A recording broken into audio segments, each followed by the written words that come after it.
As President Trump refusing to concede, we are closing in on the date when states will certify their votes in the election. Joining me now, Jeff Mason, White House correspondent with Reuters. So, Jeff, you've got several senior Republican leaders saying they will not flip their votes when electors make their final decisions next month. Not going to flip it from President-elect Biden to President Trump. What does their position reflect? Well, Arthel, you're speaking about Republican legislative leaders in these key states where President Trump is working on lawsuits to try to either stop certification of the vote or turn it over. Michigan, Wisconsin, Arizona, Georgia. And what it reflects is simply that these Republican leaders do not want to overturn the will of the people in their states.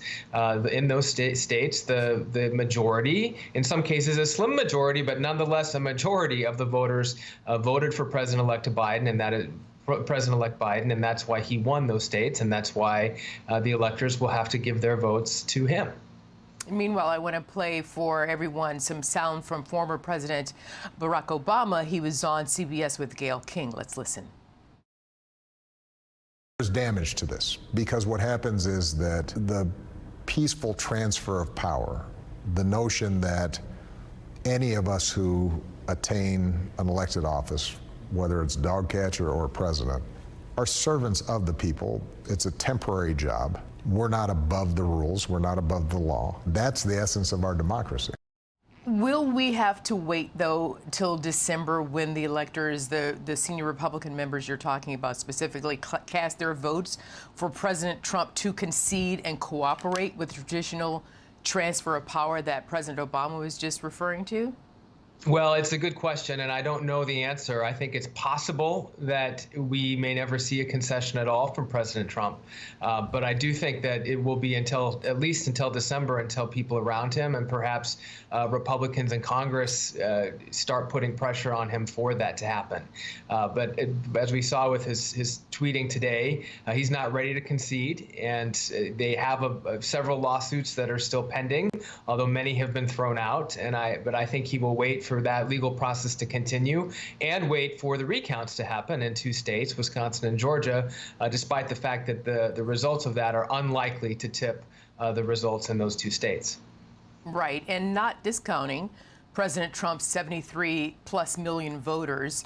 However, the people spoke loudly in support of Joe Biden. So circling back to these Republican leaders saying they're not planning on flipping their electoral votes when they make their final decision in December because they're saying it's the vote of the people. So maybe, just maybe, does that signal that we'll see more compromise and perhaps ease gridlock in D.C.?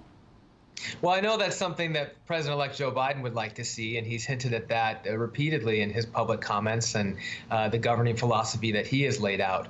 President Trump, that's not sort of the philosophy he's leaving office with, but I think it's also clear that he may be trying to lay the groundwork for a potential re-election run for himself in 4 years, and that has been focused basically on keeping his base energized and continuing to say falsely that the election was rigged.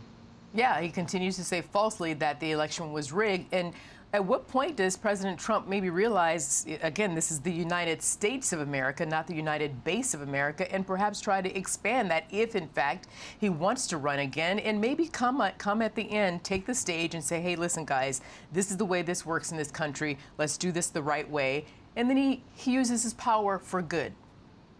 Well, and another way of phrasing that question would be, when do the people around him come to that conclusion? Because there are certainly some who think that this will be tarnishing his legacy and hurting his chances of running for re-election again in 4 years if he does not exit gracefully. Jeff Mason, I'm going to allow you to exit gracefully right now, and I'm going to say goodbye for now. Thank you very much. All right, take care.